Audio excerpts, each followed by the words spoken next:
Hari ini gue mau cerita tentang pengalaman gue sama nyokap gue sama bokap gue waktu kita pulang kampung.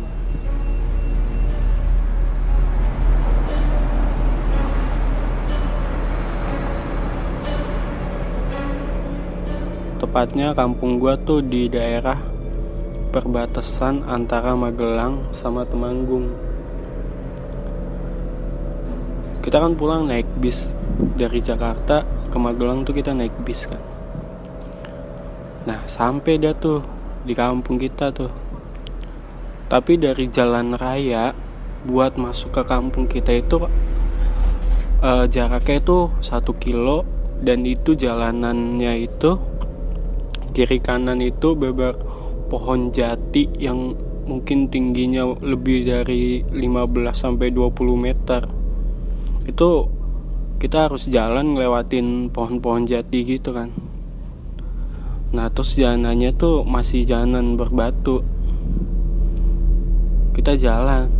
Nah pas nyampe pertengahan jalan, tiba-tiba ada yang teriak dari kejauhan, ditunggu.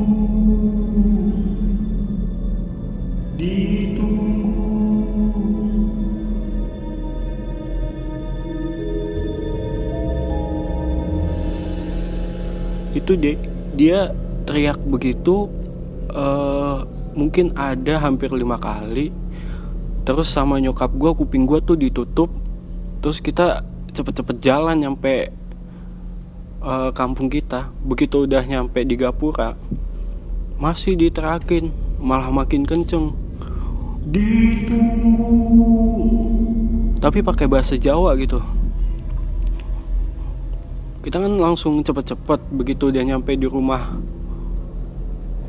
mbah gua, terus kakek gua sama nenek gua ini muncul, kan mereka bukain pintu.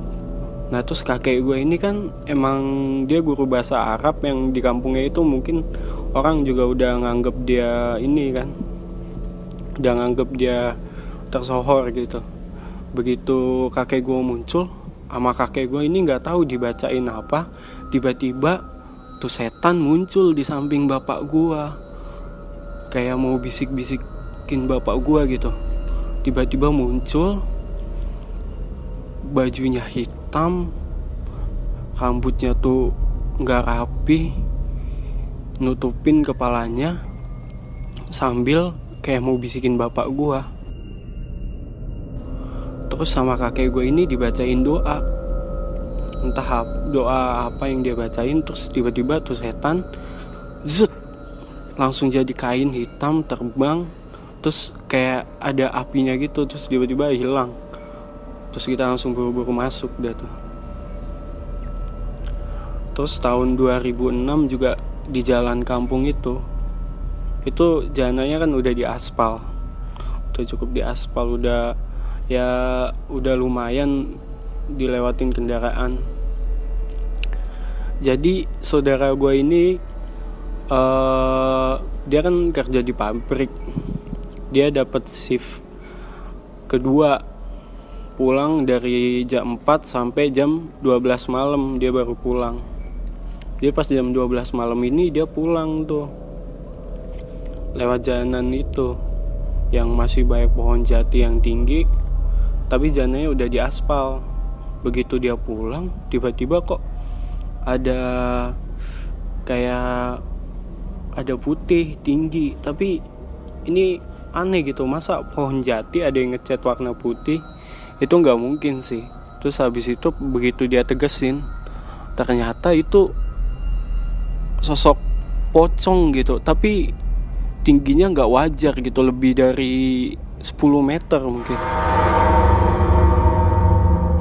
Itu beber tinggi, terus tiba-tiba jatuh ke jalan, terus nutupin jalan. Nah itu sontak saudara gue tuh langsung muter balik, tahu-tahu ditutup lagi sama itu pocong, ditutupin, dak. Udah dah. Dia habis itu tiba-tiba pingsan.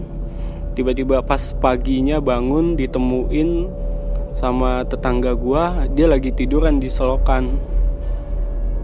Terus pas malamnya